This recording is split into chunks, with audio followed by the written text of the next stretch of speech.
warahmatullahi wabarakatuh. Nama saya Hamdan Mulya. Saya dari kelas Broadcasting 4L. Kali ini saya akan menyampaikan atau menjelaskan pemahaman materi tentang sosiologi. Yang pertama yaitu ruang lingkup dan konseptualisasi sosiologi komunikasi. Yang pertama, manusia sebagai makhluk sosial. Manusia adalah makhluk ciptaan Allah, Tuhan yang Maha Esa, dengan struktur dan fungsi yang sangat sempurna. Bila dibandingkan dengan makhluk Tuhan lainnya, manusia juga diciptakan sebagai makhluk multidimensional, memiliki akal dan pikiran dan kemampuan berinteraksi secara personal maupun sosial. Karena itu manusia disebut sebagai makhluk yang unik, yang memiliki kemampuan sosial sebagai makhluk individu dan makhluk sosial. Sehubungan dengan itu, beberapa konsep penting berhubungan dengan sosiologi. Komunikasi adalah konsep tentang sosiologi atau communication. Nomor 2 yaitu sosialisasi, pembentukan kepribadian, dan sistem sosial.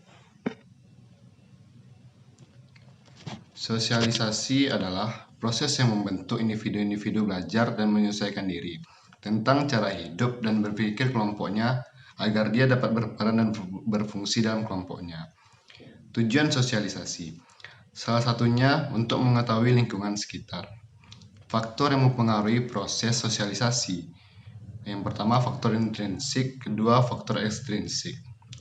Proses sosialisasi, tahapan persiapan atau preparation stage. Tahap ini dialami sejak manusia dilahirkan. Yang kedua tahap meniru. Tahap ini ditandai seorang anak yang menirukan peran-peran yang dilakukan oleh orang dewasa. Yang ketiga tahap siap bertindak atau game stage. Yang keempat tahap penerimaan norma kolektif.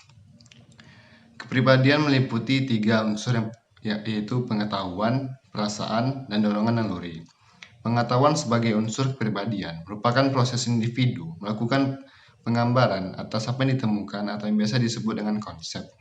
Dengan cara ini, individu bisa mengetahui apa yang belum pernah diketahui sebelumnya. Perasaan sebagai unsur kepribadian merupakan respon atas apa yang tidak bisa digambarkan secara logis atau melalui pengetahuan yang dimiliki. Dorongan naluri merupakan kesadaran manusia yang dipengaruhi pengaruhan sehingga menimbulkan dorongan dalam jiwa. Dalam proses pembentukan kepribadian yang bisa terjadi melalui diri sendiri atau melalui lingkungan sosial, yaitu proses interaksi sosial, terdapat pembentukan kepribadian mulai dari tahap persiapan hingga penerimaan norma kolektif. Nomor 3 yaitu proses sosial, interaksi sosial, dan tindakan sosial.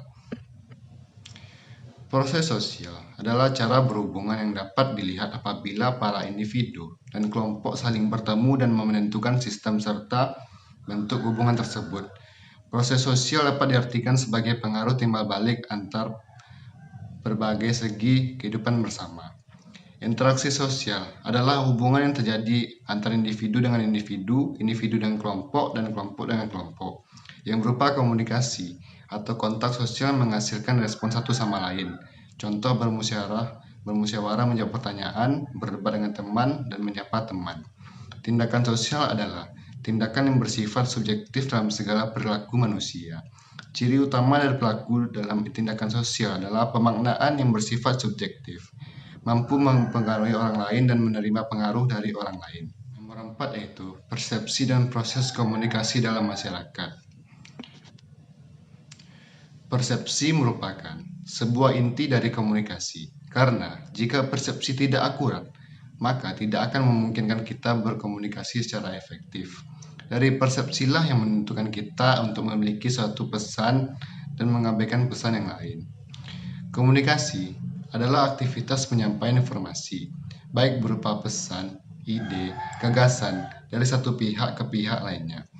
Proses komunikasi adalah unsur terpenting dalam menentukan berhasil atau tidaknya proses penyampaian pesan dari komunikator kepada komunikan, yang menjadi tujuan utama dari komunikasi. Proses komunikasi di antara keduanya dapat dikatakan berhasil apabila terjadi kesamaan makna. Sebaliknya, komunikasi menjadi gagal bila mana keduanya tidak memiliki kesamaan makna atas apa yang dipertukarkan atau dikomunikasikan. Yang nomor 5 adalah Peranata sosial dalam masyarakat. Peranata atau lembaga sosial merupakan produk kesepakatan masyarakat yang dibuat untuk menjalankan sistem nilai dan norma tertentu. Definisi peranata sosial dapat dideskripsikan sebagai upaya institusi nasional untuk melaksanakan atau melanggengkan sistem sosial. Dengan demikian, peranata sosial disebut juga institusi sosial atau lembaga sosial. Contoh, kita lahir dalam masyarakat Indonesia yang meyakini bahwa menggunakan tangan kanan lebih baik daripada tangan kiri ketika meminta. Fungsi peranata atau institusi sosial adalah untuk menyadarkan seluruh anggota masyarakat dan berperilaku sesuai nilai dan norma yang berlaku dalam masyarakat. Kesadaran yang terwujud dalam perilaku tersebut diperlukan dalam rangka menjaga keharmonisan sosial dan kelanggengan sistem sosial. Jenis peranata sosial dan contohnya. Yang pertama, peranata keluarga. Contoh, di Indonesia pernikahan menjadi pintu masuk untuk membentuk keluarga. Namun, di beberapa negara, untuk membentuk keluarga tidak harus dengan menikah. Yang kedua, peranata pendidikan. Contoh sebagai sekolah, mengajarkan anak didik untuk kesadaran berperilaku santun terhadap orang lebih tua. Yang ketiga, peranata ekonomi. Contoh dari peranata ekonomi, di tempat seperti pasar, terdapat sistem nilai dan norma yang mengatur bagaimana proses ekonomi dilakukan. Yang keempat, peranata agama. Contoh sebagai salah satu agama mengimbau umatnya untuk menghadap Tuhan setidaknya 5 kali dalam sehari. Maka penganut agama tersebut mempraktikkan dengan keyakinan sesuai dengan ajaran agamanya. Sebagaimana sudah disampaikan di awal, peranata sosial sangat beragam. Terdapat kaitan yang erat dan peranata nilai, norma, dan peraturan sosial.